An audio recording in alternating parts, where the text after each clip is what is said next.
Good evening. Welcome to Spiritual But Not Religious. I'm your host, George Lewis. Thanks for coming by tonight. I've got a great guest. I have Maria Housden. Maria is a talented author, written a couple of books. I understand she's written a play or co-written a play, I guess, and has done a documentary. So she's going to be a very interesting guest.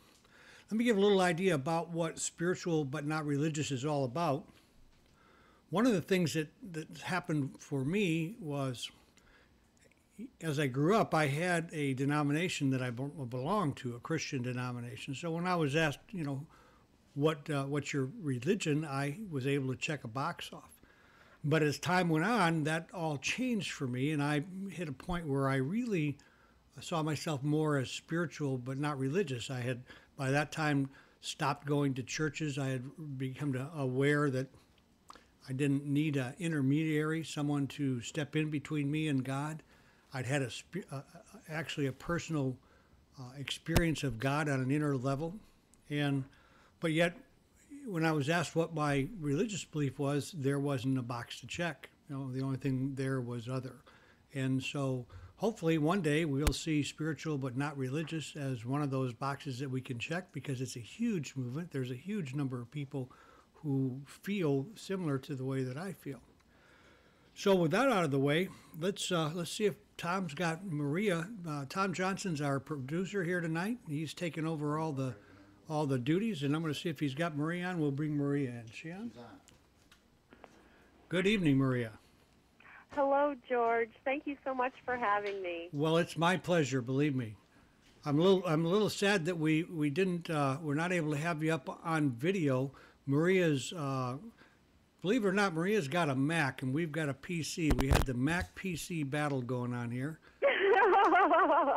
and maybe we can pick up a buck or two from Microsoft on that one, or a PC maker. So anyhow, we're not going to be able. That I'm a tech-tard. That's most of the problem. I think Mac and PC probably have very little to do with it. I think it's just one of those nights, So, well, it's not the first time. We're just going to miss being able to actually see you at this point. So, but voice will do. We'll have a good conversation. Yes, so, the conversation is the thing. Absolutely. We haven't really had a chance to talk, Maria. So, we'll just kind of feel our way along here. I'm pretty interested in your first book and how it came about. How about giving our audience a little idea of what that book was and how you came to write it? Sure. My first book is called Hannah's Gift, and the subtitle is Lessons from a Life Fully Lived. And it's the story of my daughter Hannah, who died of cancer at the age of 3. Wow. And it's a book that was, I've heard, and probably you have too, some people say, it's one of those books that took a lifetime to write, kind of thing. Absolutely. It was a story that was lived, and it was a book that was inspired by the way that my daughter Hannah lived her life, and the way that she inspired the people around her to live their lives more honestly, more joyfully. And Hannah was how old again? I'm sorry. Hannah was how old? Hannah was diagnosed a month before her 3rd birthday, and she died a month before her 4th birthday. Wow. How about other children? You had 3 other children, I believe. Yes. My son Will was 6.5 when Hannah died, and he's now 22. And my 2 younger daughters, Margaret is 15. She was born 3 weeks before Hannah died, so I was pregnant with Margaret during that last year of Hannah's life. And then our youngest daughter, Madeline, was born a year and a half after Hannah's death. And that must have been just a real tragic time for your family. I mean, pregnant and losing a daughter has got to be very difficult. I have a friend here. Yeah, it was interesting because the last movie, the last film that Hannah saw before she died was the Disney's The Lion King, and of course there's that beautiful reminder in that story of the circle of life. And in fact, one of the moments in Hannah's gift is called the circle of life. And it was the moment when the day that our daughter Margaret was born, when Hannah came to the hospital. And we, of course, knew that Hannah was dying at that point, and Margaret had just been born. And, you know, as a mother, even as a woman, to hold those two realities in the same moment, it was, you know, the whole experience. And really, I think Hannah's gift too is about the ways that life can stretch us. You know, the idea that the release of our suffering is our willingness to look directly at it. You know, and I think that the juxtaposition of the beginning of life and end of life in that way was part of what all right there with you at that time. Yeah, it turned me around. So how was Hannah with the idea that you were pregnant? Was she she must have been aware of that. That would be pretty interesting. In fact, one of the things that happened while Hannah was alive is that I had actually experienced a number of miscarriages, and so we didn't announce Margaret's pregnancy until we were sure that, you know, we had passed that mark. But shortly before we told Will and Hannah about the new baby, Hannah actually was laying with me on the bed, and she was stroking my stomach, and she said, "Don't worry about the baby that you lost, Mommy, because another baby is coming." So wow. Hannah had, she was very connected to the idea of being a big sister, and it was one of my deepest wishes that she lived long enough to, you know, have that experience. And also she was sure that the baby was going to be a girl, which we actually chose not to find out in advance. And in fact, you know, when it was a girl, our daughter Margaret's middle name actually was chosen by Hannah. Her name is Margaret Rose. So it was a very just a very powerful experience to you know, to be pregnant, to be walking with Hannah toward her death, you know, at the same time. And Sure. also one of the interesting things I think about that experience was that it opened my eyes to the way that as a culture, you know, we have such a fear of death. So in our situation, in our family, we had Will, who was about to start kindergarten, and all of the things we do to prepare our children for kindergarten. Right. We had a new baby coming, so all the things that were set up at the hospital and everything to prepare the brothers and sisters for the new baby coming. And yet, you know, we also had a situation where one of our children was dying, and I could find almost no information about how you prepare a child or that child's siblings for death. So I think that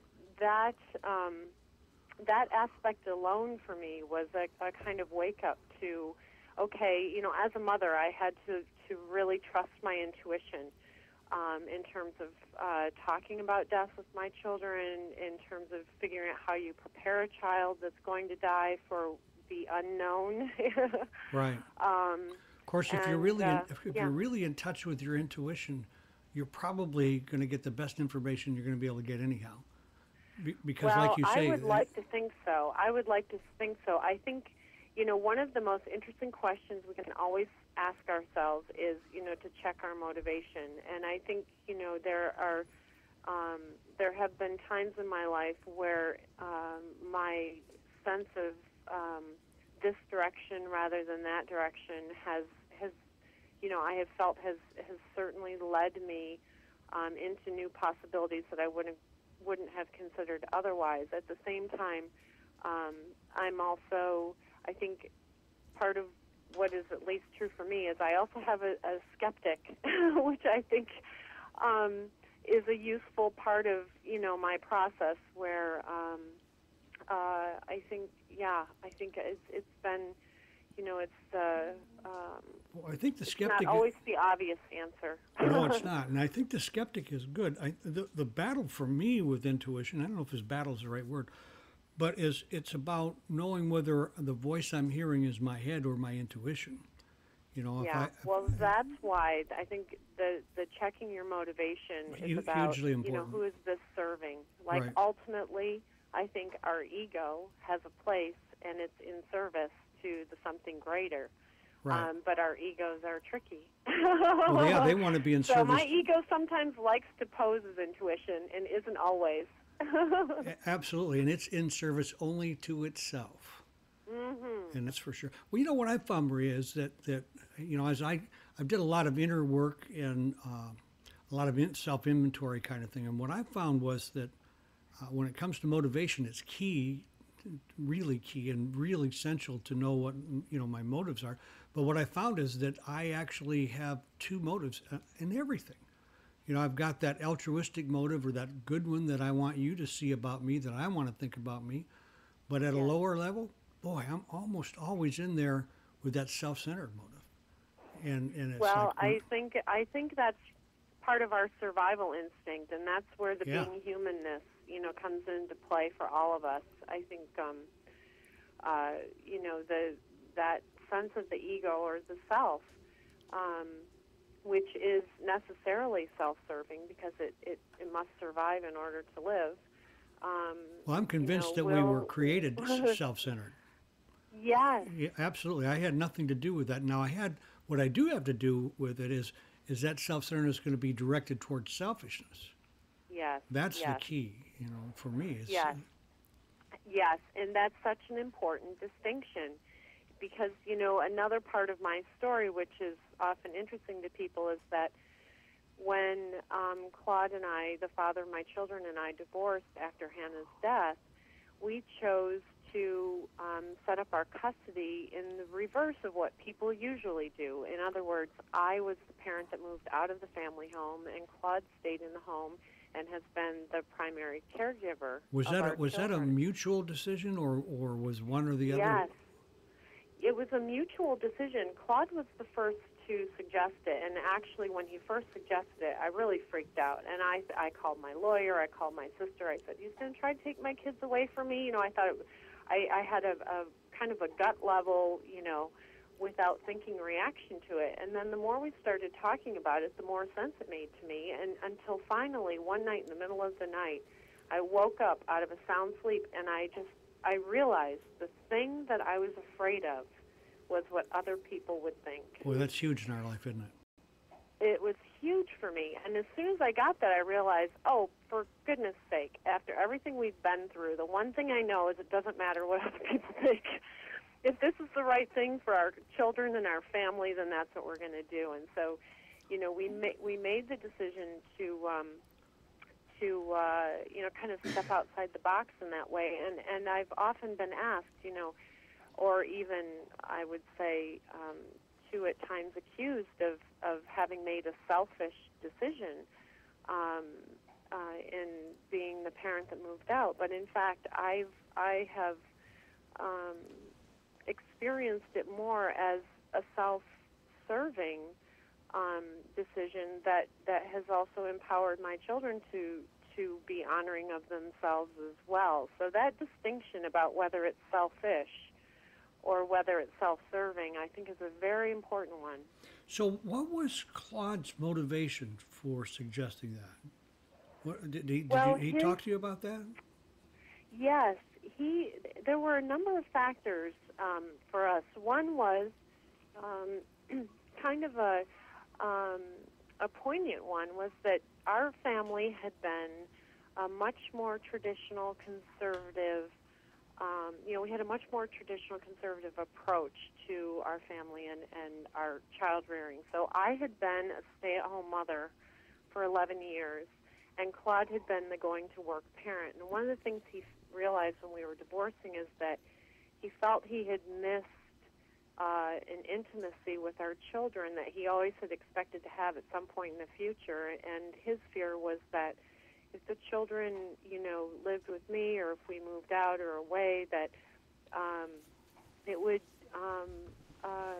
make it much less likely that he could, develop that kind of relationship that he wanted to have with them.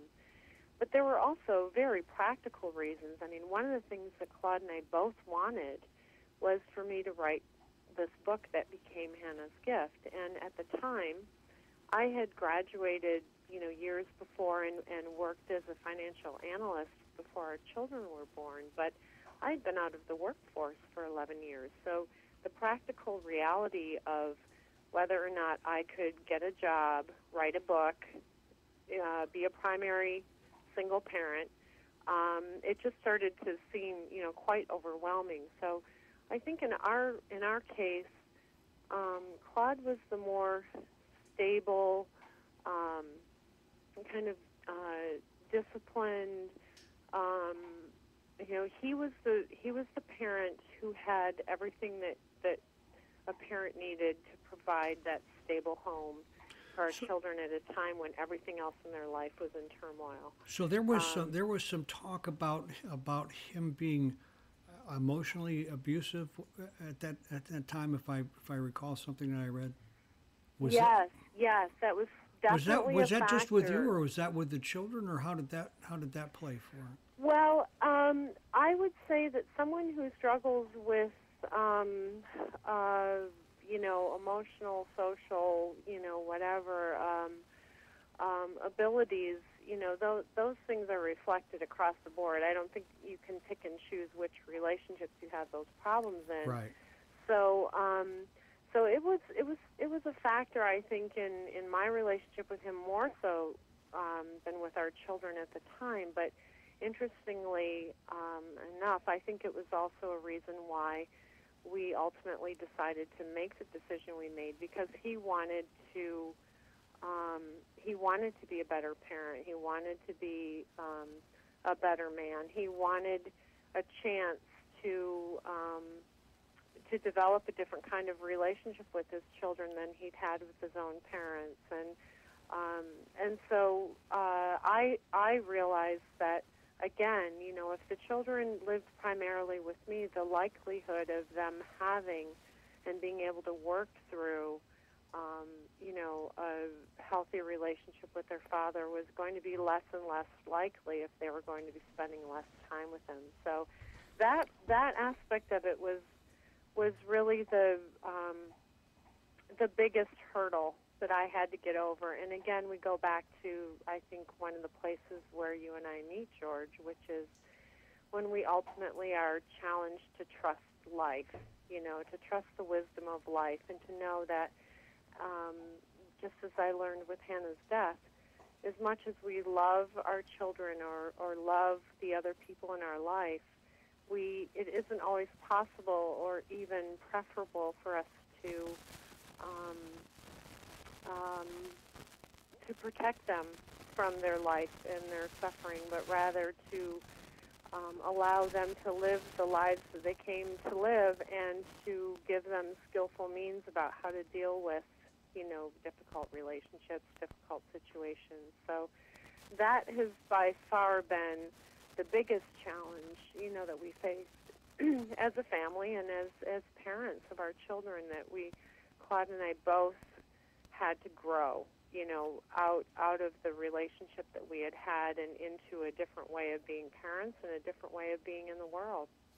Well, when you go back to what you were talking about earlier about the need for approval for the people that you knew and the people who were around you, there's some important issues that really wedge into the middle of all this, and so many people fall under and succumb to that need for approval. It's very It's seductive. seductive. That's where I was. It's very, very seductive, but yet, we don't pay enough attention to the fact that there are unseen forces in our lives that that put tremendous pressure on us to move us around in ways that we can't see until we start to really get into that inner life and start to understand a little more about our inner life and about what goes on. About 2 weeks ago, I had Robert Schwartz on. He wrote a book called Your Soul's Plan, The Life You Planned Before You Were Born. And if we subscribe to that philosophy, then certainly that has to apply not only to me, but to my children and the spouse, to, like to everybody that I'm involved with. And I can't know what your plan is. That's right. Nor can you know mine. And if I presume to know that, that's arrogant and egotistical as hell. But but people tend to be very, very judgmental. Yes. And I think a lot of the reason for the judgmentalness, I was reading on your on Amazon.com some of the reviews that they did on both your books, Yes. and it's very interesting how polarizing you and what you have written have been for people. There's the one side where they're scathing remarks, and on the other side there's praise, and they're about 50-50. And I believe that the from what I could see, the scathing remarks came from those people who were really caught up in our cultural beliefs. Yes. See, because as a man on the other side of that coin, I couldn't understand why when I'm told that the mother is more important than I am in a child's life, that's a little hard to swallow, to be honest with you. It's like, well, it's not even realistic. I mean, makes that no is, sense. That is one of the most interesting things about the custody issue that this decision that we made brought to light is that we definitely have a double standard For sure. when it comes to our ideas about what makes a good parent. The idea that it's somehow, I've been accused of all kinds of things for having made the decision I made to be the parent that moves out. But, the question always remains, if you have two loving parents who love their children and they realize that they have to divorce, why is it a bad thing to say that the father could possibly be the best parent in that situation to serve as the primary caregiver? If we're going to assume that the mother is always the best parent, we're not looking at the reality. Well, we're not, and I can tell you from my own experience on both ends of that, my mother, other than the fact that if I believe that I chose this life and in order to learn what I'm learning, then I needed to have her in my life. But if that's not true, believe me, I'd have been better off with somebody else. Yes. No question about it. Now, on the other end of it, I was the parent who didn't stay. I was the parent who left. And I didn't do it as well as you did, Maria. I was caught in the drugs, the alcohol, and the infidelity. And that was my lifestyle at that time. And it took a real crash and burn and a lot of pain for me to really start taking a look at my life and get things turned around. Yes. So, a lot of, I don't know about you, but a lot of what's happened for me that I thought was bad turned out to be some of the best things that could have happened to me. Definitely. And some of the things that I wanted with all my heart and I couldn't get, after the fact, it's like, thank you, God, for not letting that happen. Yeah, well, isn't it Garth Brooks who has a song, something like, sometimes thank God for unanswered prayers. Unanswered prayer. Absolutely. So, and I wanted to touch back to what you said about the judgment thing, because right. I think all of us, just in being human, and it's not something that you finally figure out and you go, okay, never am going to care anymore what other people think. I think we always have that voice in our head that goes, what are people going to think, or it doesn't matter. And at some level, I think it always matters to us. But one of the things that I found, and I think that this is perhaps even a factor in some of the criticism that I've received for having made the decisions I've made in my life, is that I realized that, and if I'm not being honest about who I am with the people that I love, then the one that they're loving is not me. They're loving something that is other to me, and I think that is one of the loneliest feelings in the world that can lead to some of the difficulties that you've talked about experiencing in your life too. And I certainly have gone through periods in my life where I've had incredible self-doubt and felt ashamed or embarrassed about, this or that or the other thing. But to pretend that you're something else and to have people love you as that person is the loneliest feeling in the world. I believe that Ringo Starr used that quote from your book, didn't he, on one of his CDs? That's right, he did. Yeah, absolutely. Well, you know what? There, I can't think of the Joyce. I think it's Joyce Meyer, a Christian preacher, has written a book about being addicted to approval, and I believe it really does get to be an addiction, and Yes, it has yes, its root in low self-esteem.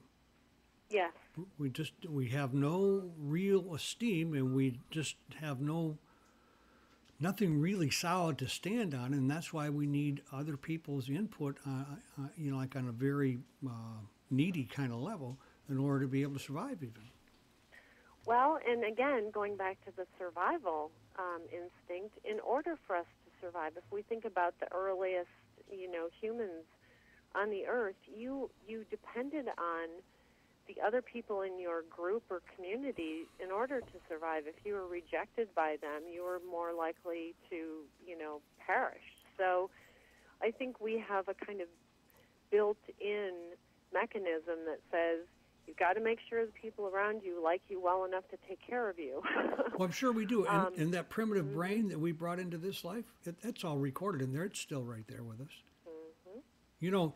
There's another huge difficulty that comes out of that very thing, and that is this terrible need to be right that destroys families and just all kinds of relationships. And it's insanity. And I am convinced that it really has its root in, back in the caveman days, and we come out of our cave. There were saber-toothed tigers. There was all kinds of danger, and if you made a decision to go right, it better be the right decision, or you might end up breakfast for somewhere. So I think there's some real good, honest reasons for that to be there, but I also think it's my job to sort that out and try and break that, because that's really harmful, really harmful. Well, at least as long it has been as in my we're life. expecting either ourselves or someone else to be perfect, we're already fighting a losing battle, And I think that's something we learn as time goes on, inevitably. Doesn't mean we don't always fight against it, but I think, the sooner we get that, if we can forgive ourselves for our shortcomings, we can forgive others for their shortcomings, and it makes our lives so much easier. It's the old, adage, would you rather be right or happy? Absolutely. I've written a book called Mastering the Light, and it's really about getting in touch with your dark side. And because, we spend an awful lot of time searching for the light, trying to get into the light, trying to get to that God part of ourselves, and we have not resolved this issue with our dark side. We live in a world of duality. Yes. Any way you look at it, we might all be one, and God might be one in another dimension, but in this dimension, we must deal with polarity. And that I find that same polarity in me. I've got a great light side, a good spiritual side, but I've got an equally bad dark side. Yes. And I really imagine it as like a paradox, the energy of a paradox, where as much as you have the energy on the one end of the spectrum, you have an equally as intense energy on the other. So as good as we are is as bad as we are. Absolutely. It's a saint or the devil. It's a devil on one shoulder and an angel on the other shoulder, which really, comes back to. I'd like to kind of come back to, like you and Claude a little bit, and like what happened for you that you came to that decision. I mean, you had gone off to a retreat or something, or what went on with that for you? Yes. Well, let me ask you this first. Before you went to the retreat, did you have that? Had that decision been made, or were you just in that grief process and you just didn't really know what you were going to do? Well, at that point, it was really clear to both of us. When we were married, I was 20. Uh-huh. So we were married young, and at the time we still do, we had many shared beliefs and intentions in terms of our lives and our parenting and what we wanted. But as time went on, and just before Hannah was diagnosed with cancer, in fact, our marriage kind of reached a point where we thought, you know what, this is not getting better. We've tried counseling, we've done all the things we were supposed to do, and it still doesn't feel like it's a good thing for any of us. And but then Hannah was diagnosed, and of course that tipped everything upside down, and whatever concerns we were dealing with at that time became just unimportant, and we clung together, really. Is that when you made a decision to have Margaret? Yes. In fact, when Hannah was wheeled into her first surgery, one of the things Claude and I said to each other was, we have to have another child. It was like, it felt like I don't know, it felt like we had more children to have. There was more to do, and of course, now looking back, I would say that definitely was true. But at the time, of course, it seemed like the craziest thing ever. But so we our marriage survived Hannah's illness and death, and as I've said many times to people, I think often a crisis in the family will bring out the best and the worst. So everything that we had always done well, we did that much better together, and everything that we had always struggled with became that much more of a struggle. And so I guess it was about 4 years after Hannah's death, it became clear as we both kind of emerged out of our grief that the problems we had always had were still there, and in fact the one thing that had changed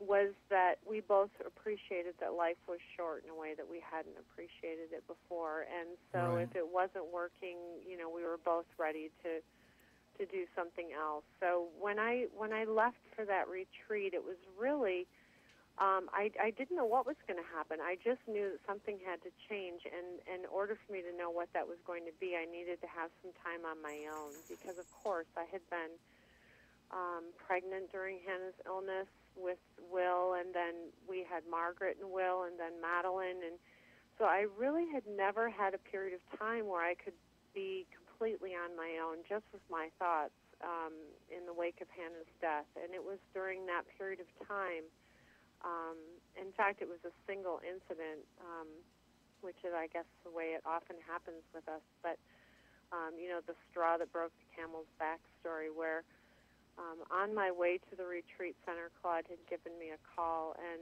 he told me that while I had been away, I had dropped our children off at my sister's. She had watched them while I was going to be away. He had been reading some of the entries in my journal, my private journal. Wow.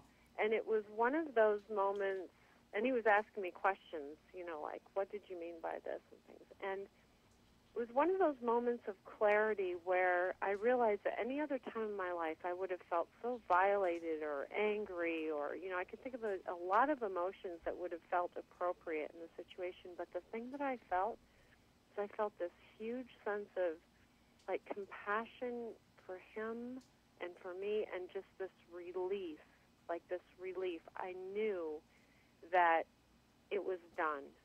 It was it was just the last thing that needed to happen. And I thought, no matter what happens, whether or not I can support myself, whether, I don't have to think about all the details. I just knew that it was done.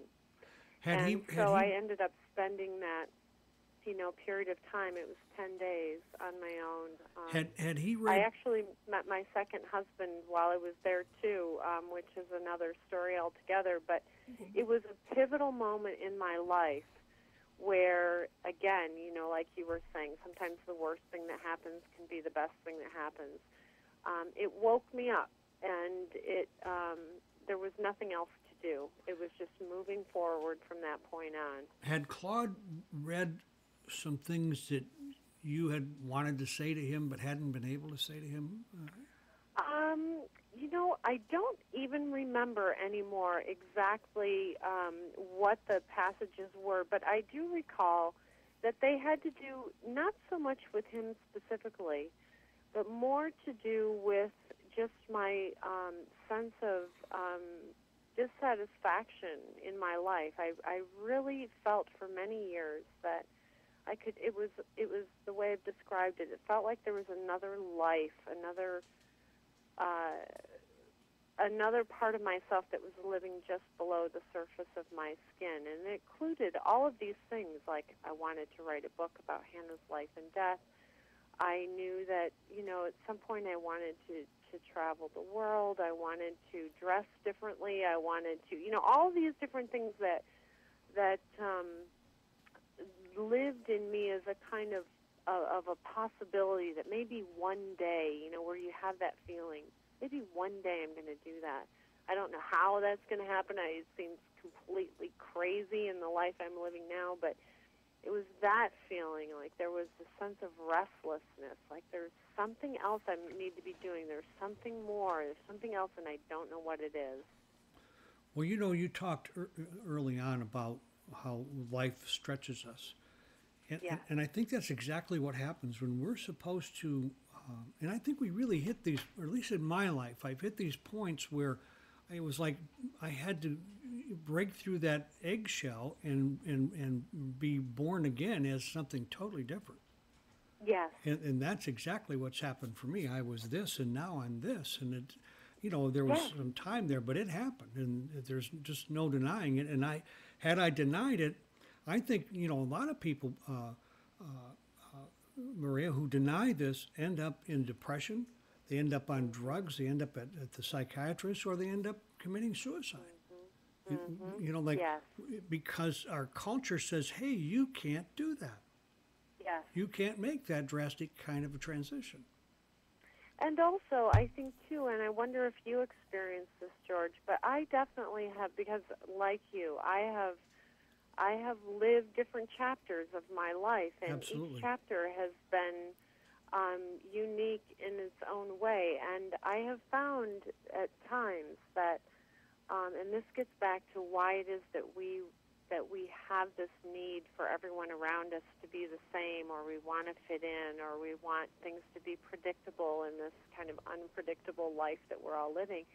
There's a way that as soon as you start moving away from the life that you have been living for so long, the people who are a part of that life start to get concerned, afraid. It frightens them for whatever the reason. So even that alone, there are all of these forces that kind of encourage us to stay the way we are, to not change. And yet, what I also learned is as soon as you're willing to step away, it is true that some people will fall away. You might not have the same things in common. You may not have the same values, whatever that is. But what also happens, though, is as you live closer to the truth of who you are and who you want to be, you now constellate a new group of people in your life who are attracted to that. Absolutely. So, I think we're always challenged to be willing, and again, we get back to like the teachings in Buddhism about attachment. We have to be willing to let go in order for something else to come in, and it's always that letting go, Absolutely, it's like trying to jump into the... that's the hardest thing, but as soon as we do, that's when we realize, oh my gosh, it's like it's an eternal abundance. I was taught that fear runs most of our lives. Yeah. We don't even know that fear does.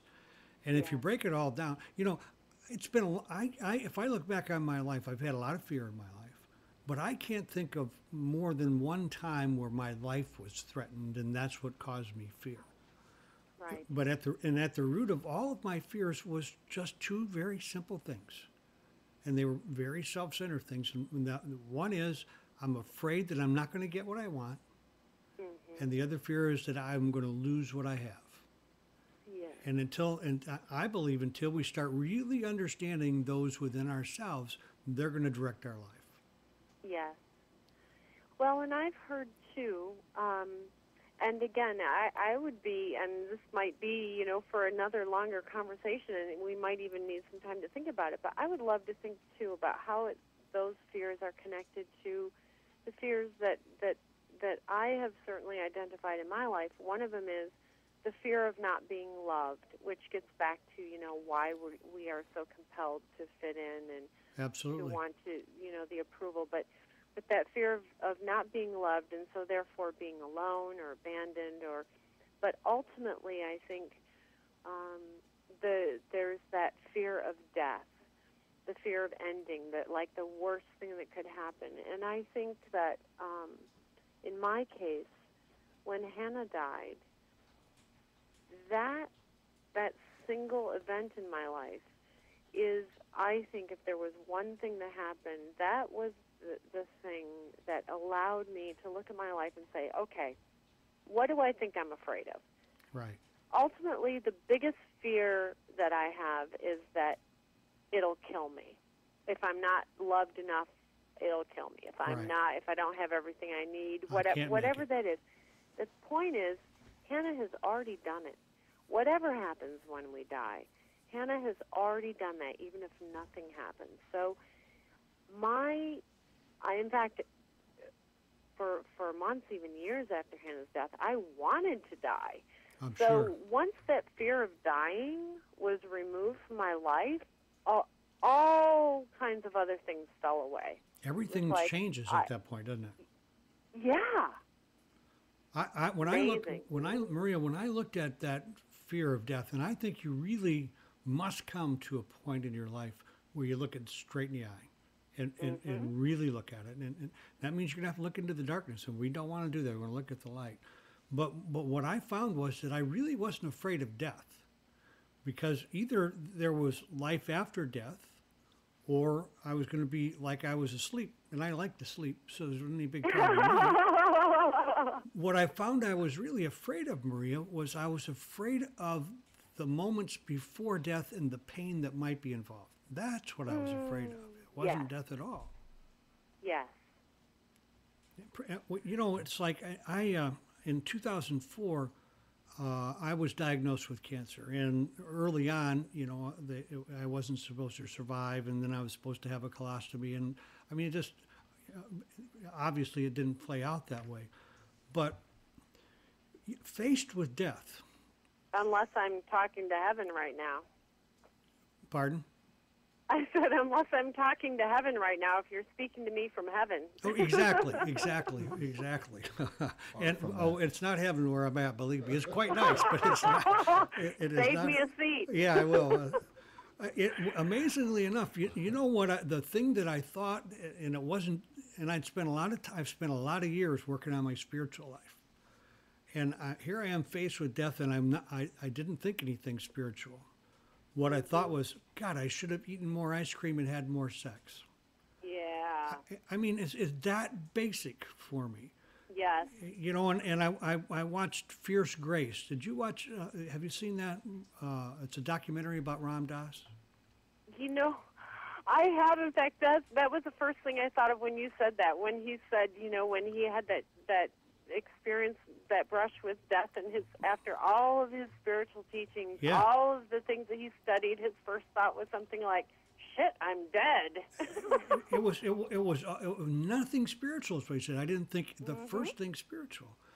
Well, I played with that whole concept of, I've been into metaphysics since the late '60s, and New Age and all of that stuff. Everything that you could want to research, I looked at and played around with. And there's that statement about we're spiritual beings having a human experience. Yes. And as I pondered with that, I started to think, well, if I'm already spiritual, why am I trying so hard to be spiritual? I couldn't be anything else. I don't have.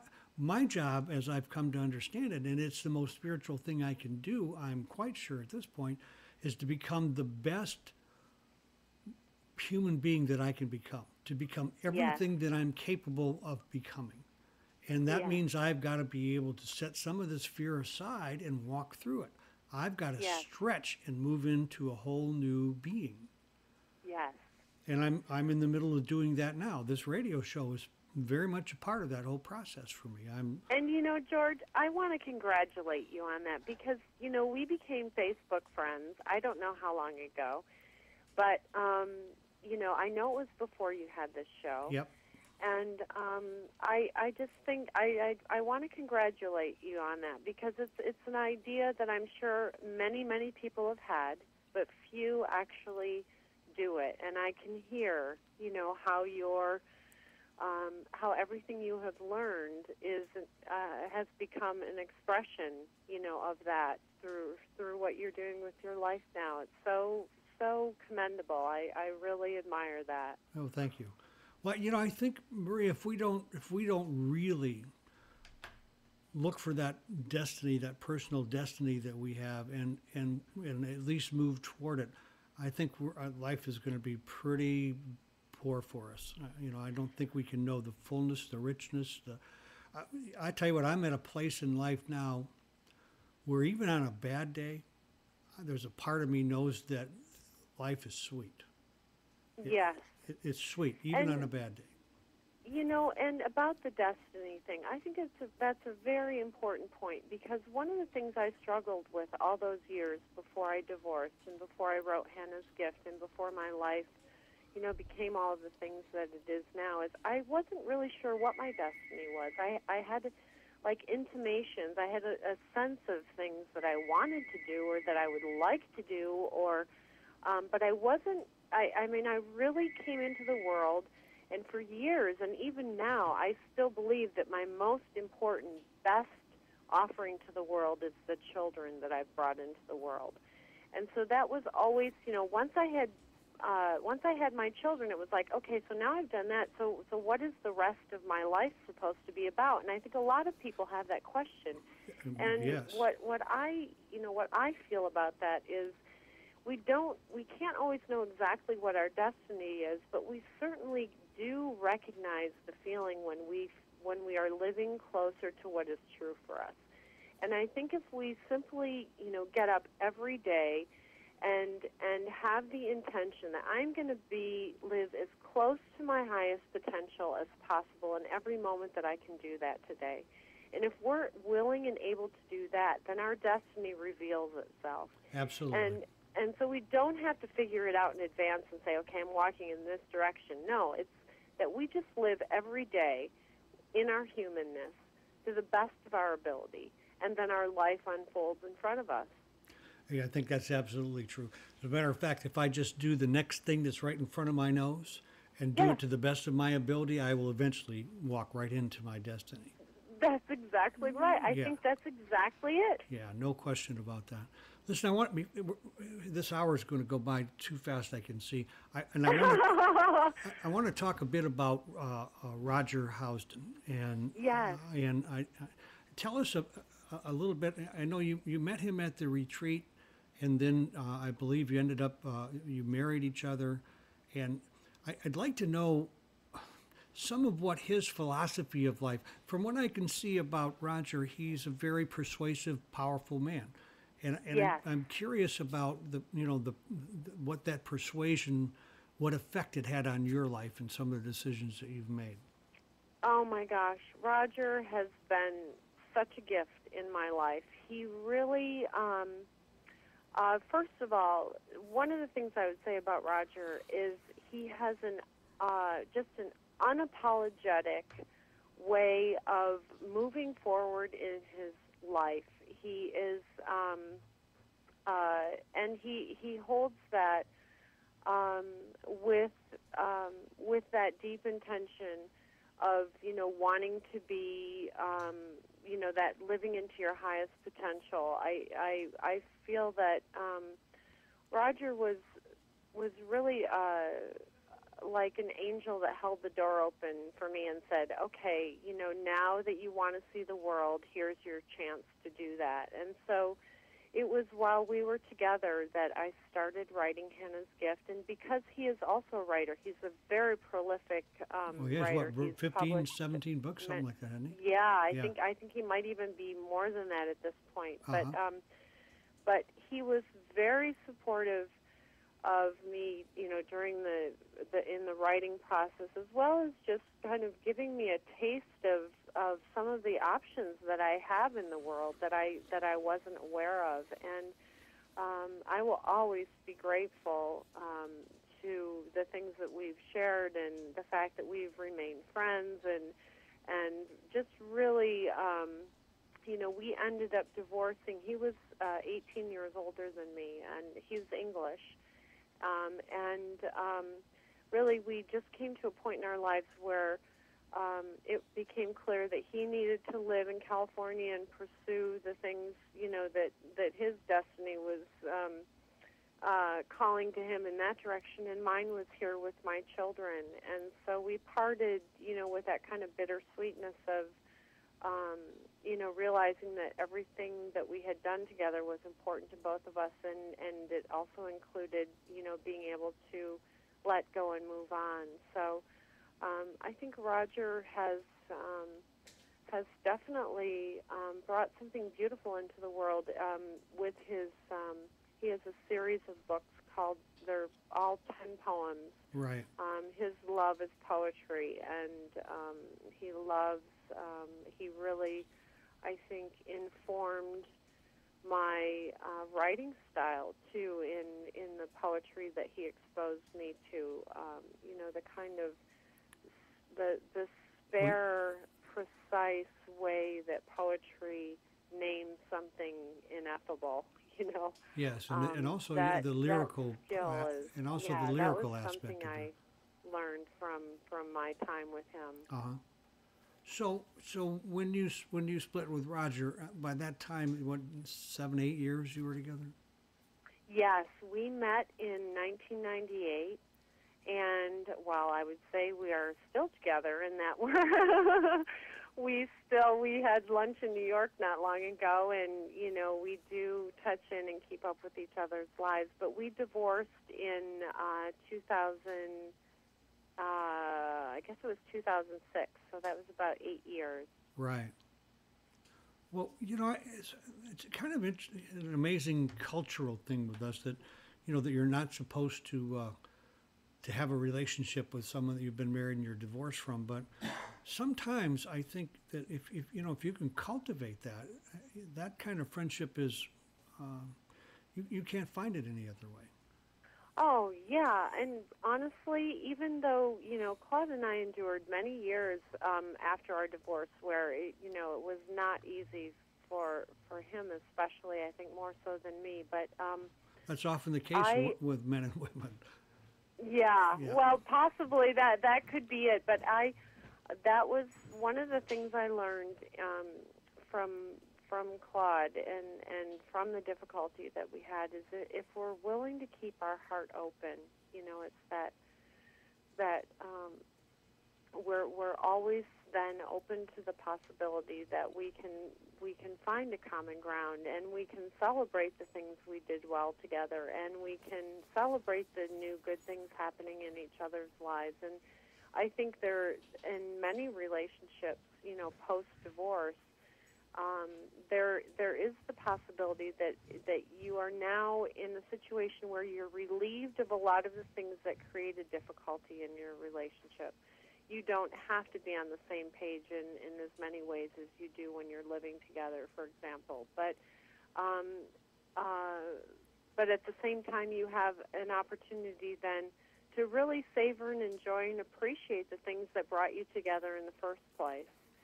So I'm very grateful that I have been able to maintain the relationships that I have, even if, we've moved on to other things. I think all of the people in our life have brought us something unique to them and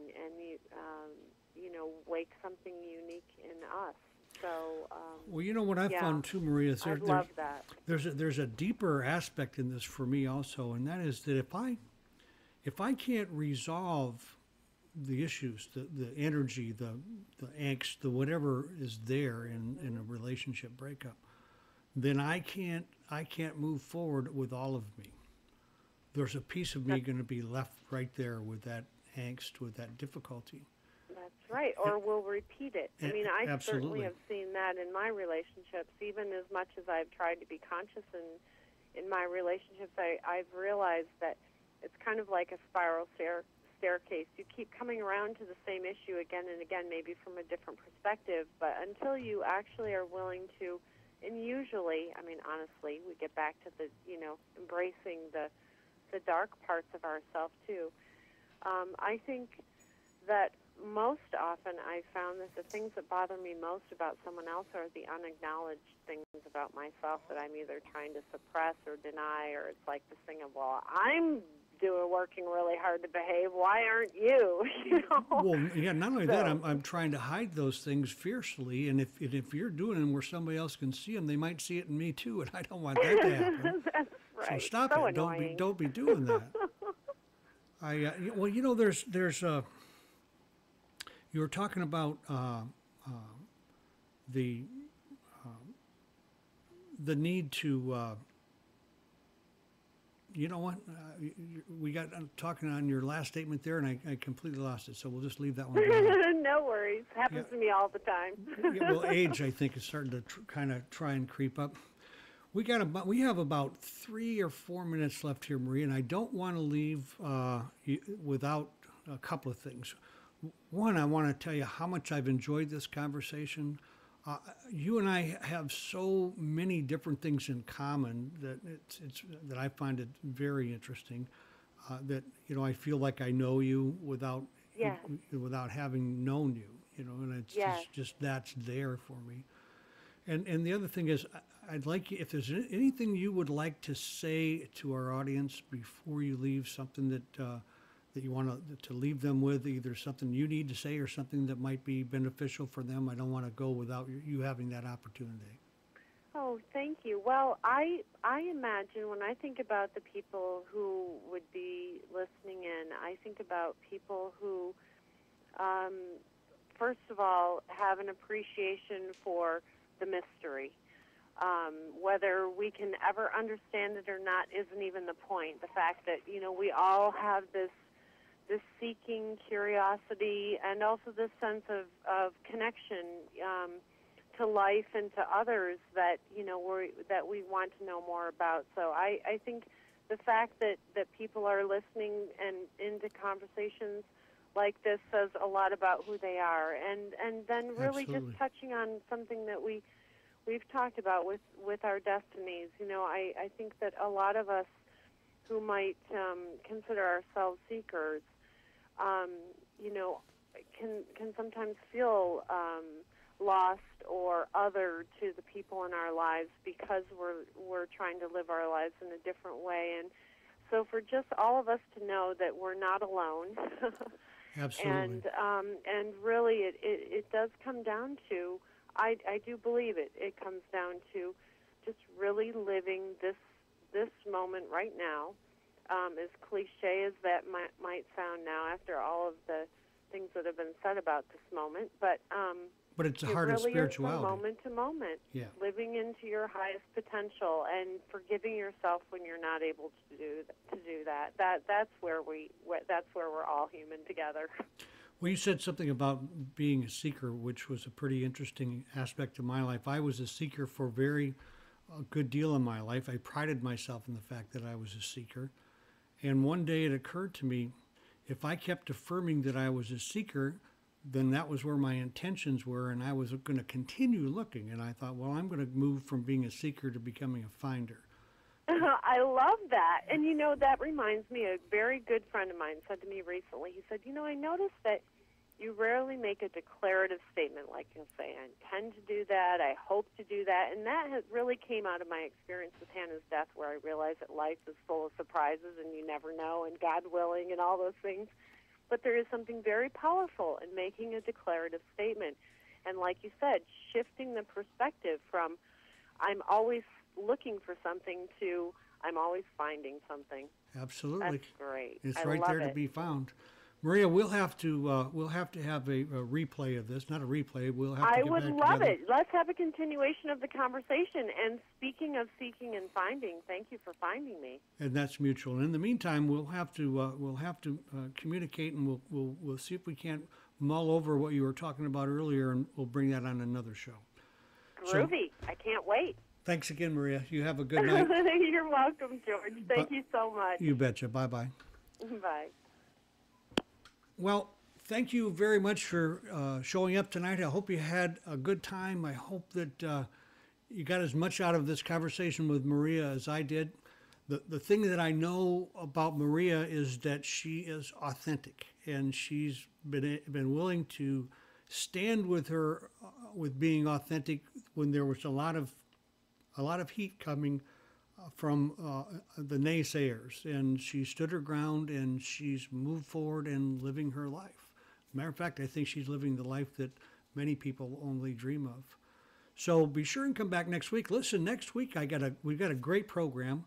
We're going to be talking with dead people and meandering through the stars. We've got a couple, Leanne Moody, and Leanne, she converses with the dead, and her significant other is Brian Hill, and Brian is a very successful professional astrologer and a teacher of astrology. So we've got a really nice show set for next week, 9 o'clock right here. In the meantime, don't forget to accentuate the positive and have a fantastic week.